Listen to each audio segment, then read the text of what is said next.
Welcome to SSC GS Junction. Here you will find the easiest methods, high quality notes, shortcut tricks and daily current affairs. कभी सोचा है कि किसी देश की इकोनॉमी, उसकी डिफेंस पावर और दुनिया में उसकी जगह, ये तीनों चीजें आपस में कैसे जुड़ी होती हैं? असल में ये सब एक ही कहानी के अलग-अलग धागे हैं।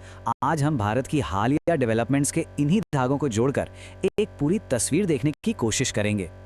तो इस पूरी कहानी को समझने की चाबी ना एक शब्द में छिपी है, गोल्डीलॉक्स। अब ये गोल्डीलॉक्स है क्या? जब इकोनॉमिस्ट ये शब्द इस्तेमाल करते हैं तो इसका असल में मतलब क्या होता है?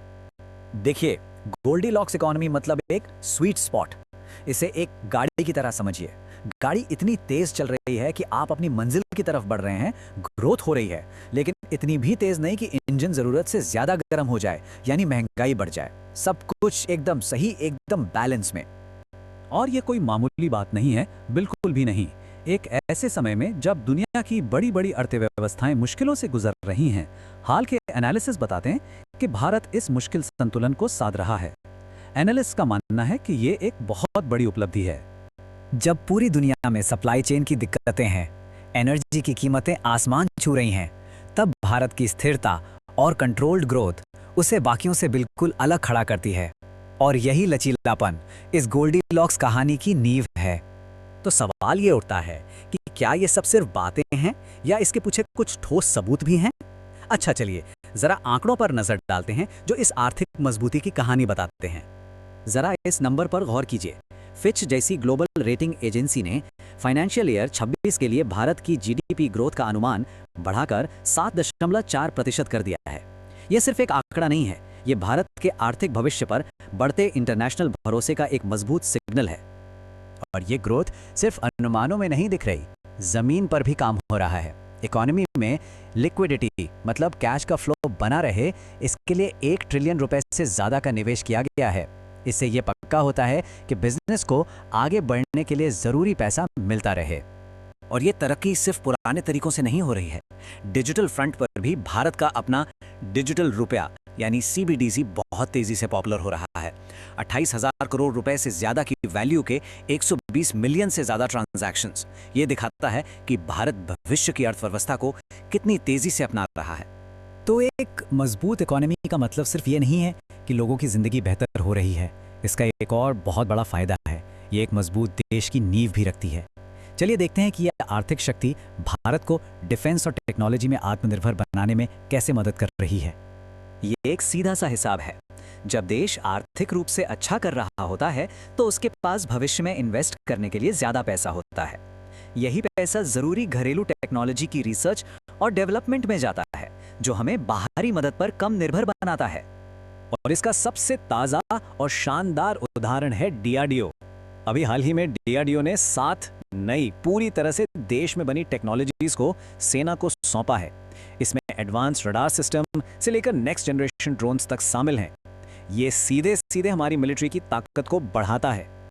हाँ, और आत्मनिर्भरता का मतलब ये बिल्कुल नहीं है कि हम दुनिया से कट जाएं। भारत अपनी डिफेंस को दुनिया में बेस्ट बनाने की कोशिश कर रहा है। रूस की एडवांस्ड S-500 मिसाइल सिस्टम में भारत का इंटरेस्ट इसी स्ट्रैटेजी का हिस्सा है। सबसे अच्छी टेक्नोलॉजी हासिल करो, चाहे वो कहीं से भी आए, और साथ ही साथ अपनी खुद की क्षमताएं भी बनाते रहो। और ये जो टेक्नोलॉजी में तरक्की है ना, ये सिर्फ डिफेंस तक सीमित नहीं है। ग्लोबल टेक सीन में भारत एक बड़ा खिलाड़ी बनकर उभर रहा है। चाहे वो गूगल के जेमिनाई AI जैसी ग्लोबल एडवांसमेंट्स हो या हमारे अपने घरेलू स्टार्टअप्स, इनोवेशन का जज्बा हर जगह है। तो जब आप घर में मजबूत होते हैं, आर्थिक रूप से भी और सैन्य रूप से भी, तो दुनिया के मंच पर आपकी आवाज का वजन बढ़ जाता है। चलिए देखते हैं कि ये सब भारत की ग्लोबल पार्टनरशिप को कैसे बदल रहा है। ये स्लाइड एक बहुत ही दिलचस्प कहानी बताती है। एक तरफ रूस जैसे पुराने और पारंपरिक सहयोगियों के साथ डिफेंस पार्टनरशिप और गहरी हो रही है, तो दूसरी तरफ ऑस्ट्रेलिया जैसे देशों के साथ नए एजुकेशनल और इकोनॉमिक रिश्ते मजबूत हो रहे हैं। रूस के साथ हुआ यह रिलो समझौता स्ट्रेटेजिकली बहुत जरूरी है। आसान भाषा में कहें तो ये दोनों देशों की नेवी और एयरफोर्स को एक दूसरे के बेस पर फ्यूल भरने, मरम्मत करने और जरूरी सामान लेने की इजाजत देता है। इससे दोनों की ऑपरेशनल पहुंच और क्षमता बहुत बढ़ जाती है। और ये सिर्फ मिलिट्री पार्टनरशिप की बात नहीं है। एजुकेशन के फील्ड में ऑस्ट्रेलिया की विक्टोरिया यूनिवर्सिटी का 2026 तक गुरुग्राम में अपना कैंपस खोलना एक बड़ा मील का पत्थर है। इससे न केवल भारतीय छात्रों को वर्ल्ड क्लास एजुकेशन मिलेगी, बल्कि ये भारत को इंटरनेशनल एजुकेशन के एक ग्लोबल हब के तौर पर भी स्थापित करता है। तो हमने बड़ी तस्वीर तो देख ली, इकोनॉमी, डिफेंस, डिप्लोमेसी, लेकिन सवाल ये है कि इसका आम लोगों पर, बिजनेस पर क्या असर पड़ रहा है। चलिए देखते हैं कि ये पॉजिटिव माहौल सक्सेस स्टोरीज में कैसे बदल रहा है। ये माहौल कितना डायनामिक है, इसका अंदाजा इस बात से लगाइए कि एक तरफ नेटफ्लिक्स द्वारा वार्नर ब्रदर्स के अधिग्रहण जैसे बड़े ग्लोबल कॉर्पोरेट मूव्स हो रहे हैं जो भारत के एंटरटेनमेंट मार्केट को बदल सकते हैं, तो दूसरी ओर यही माहौल व्यक्तिगत सफलता की कहानियों के लिए भी एक जमीन तैयार कर रहा है। एक 29 साल के एंटरप्रेन्योर का अपने दम पर अरबपति बनना, ये सिर्फ एक हेडलाइन से कहीं ज्यादा है। ये इस पूरी आर्थिक कहानी को एक इंसानी चेहरा देता है। ये आज के भारत में जो इनोवेशन, महत्वाकांक्षा और अवसर हैं, उसका जीता जागता सबूत है।